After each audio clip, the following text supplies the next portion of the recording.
নুন দিয়ে ভালো করে এবার মাখিয়ে নেব জল দিয়ে। মিক্সি ধোয়া জলটাই দিয়ে দিচ্ছি।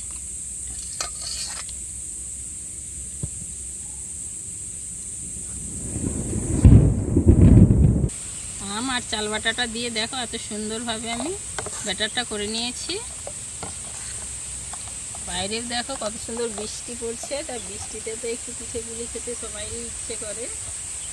তাই বৃষ্টির দিনে সুন্দর একটা রেসিপি বানালাম, তোমরা আমার সঙ্গে থেকো দেখো। বৃষ্টির দিনে বৃষ্টি হলে এটা মেঘের আওয়াজ শুনছো, কি মেঘ বৃষ্টি চলে আসছে, তার মধ্যেই আমি এটা বানাচ্ছি। খেতে একদম দারুণ লাগবে। ব্যাটারটা মাখানো হয়ে গেছে,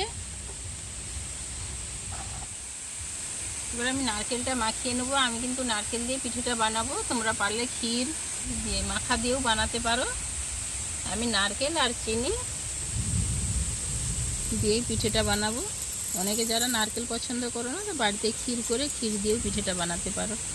নারকেল দিয়ে দিলাম, চিনি দিয়ে দিলাম, একটু এলাচ গুঁড়ো দিয়ে দিচ্ছি। এবার ভালো করে নারকেলটাকে মাখিয়ে নেবো, চিনিটা যাতে গলে যায়।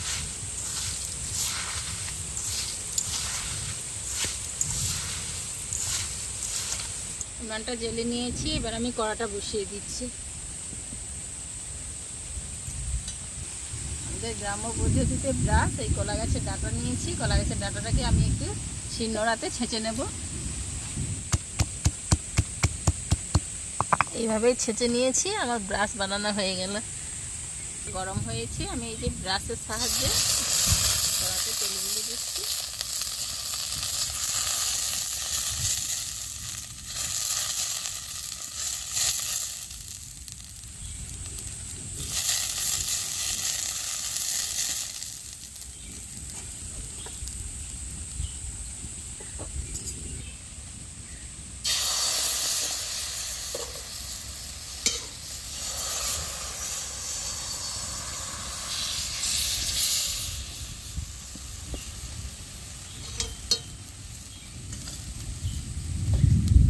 চাপা দিয়ে দিচ্ছি।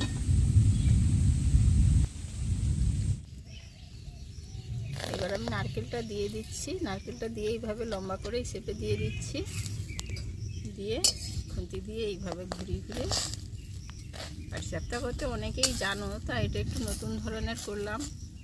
আমের সিজনে একটু আম দিয়ে বানালাম।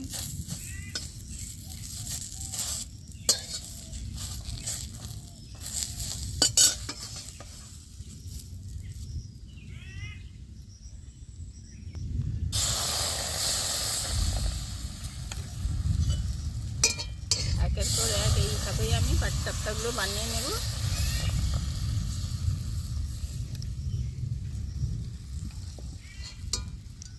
এইভাবে চাপা দিয়ে দিয়ে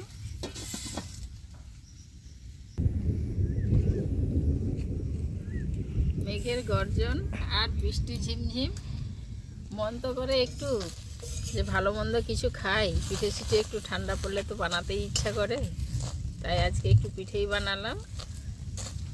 বন্ধুরা, তোমরা আমার পুরো ভিডিওটা দেখবে, আর আম দিয়ে এই পাটিসাপটাটা কেমন লাগলো আমাকে কমেন্টে জানাবে। এটাই এইভাবেই আমি তেলটা কড়াতে মাখিয়ে দিচ্ছি। প্রত্যেকটাতেই মাখাতে হবে, মাখিয়ে মাখিয়ে তুললে ভালো হয়।